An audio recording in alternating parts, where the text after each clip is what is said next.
지면으로 알아보는 인천 소식 신문 속 뉴스입니다. 각 신문사별 헤드라인입니다. 먼저 중부일보는 유정복 인천시장이 코로나19의 여파와 고물가로 씨름하는 전통시장을 찾아 시의 지원을 약속했다고 보도했는데요. 유 시장은 미추홀구 석바위 시장을 찾아 전통시장 현황을 점검하고 상인들과 소통하는 시간을 가졌다고 전했습니다. 기호일보는 제9대 인천시의회가 여야가 함께 연구하고 일하는 의회를 목표로 의정활동을 시작한다고 보도했는데요. 이 소식 잠시 후에 자세히 알아봅니다. 인천일보는 6일 지방선거 이후 인천이음이 캐시백 5% 축소를 시작으로 운영 전면 개편을 앞둔 가운데 소상공인 자영업자 부담을 줄이기 위해 시작된 배달 택시 플랫폼 부가 서비스도 없어질 위기에 처했다고 전했습니다.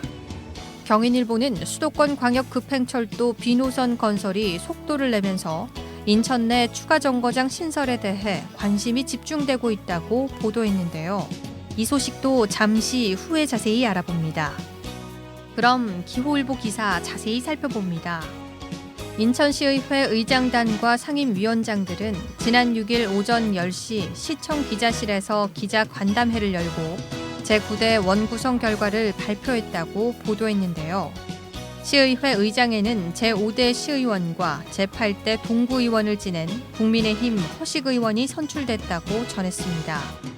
제1부의장에는 이봉락 의원, 제2부의장에는 박종혁 의원이 선출됐으며 6개 상임위별 위원장은 행정안전위 신동섭 의원, 문화복지위 김종득 의원, 산업경제위 정혜권 의원, 건설교통위 임관만 의원 등이 선임됐다고 보도했습니다.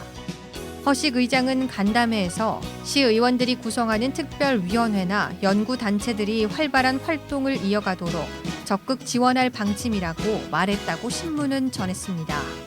다음은 경인일보 기사 자세히 살펴봅니다. 국토교통부에 따르면 GTX B노선 민간 투자사업 구간 공사를 담당하고 싶은 민간 사업자는 오는 11월 1일까지 국가철도공단에 사업 신청서를 제출해야 한다고 보도했는데요.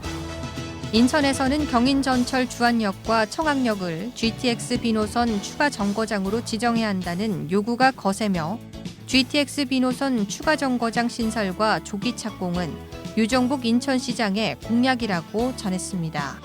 청학역은 GTX B노선에 위치해 있다는 점에서 다른 곳보다 추가 정거장으로 제한될 가능성이 크고 향후 GTX와 제2경인선 환승역으로서 활용성을 가지고 오래된 다세대 주택이 많은 구도심 활성화에도 긍정적 영향을 줄 것으로 주민들은 기대한다고 신문은 보도했습니다. 지금까지 신문 속 뉴스였습니다.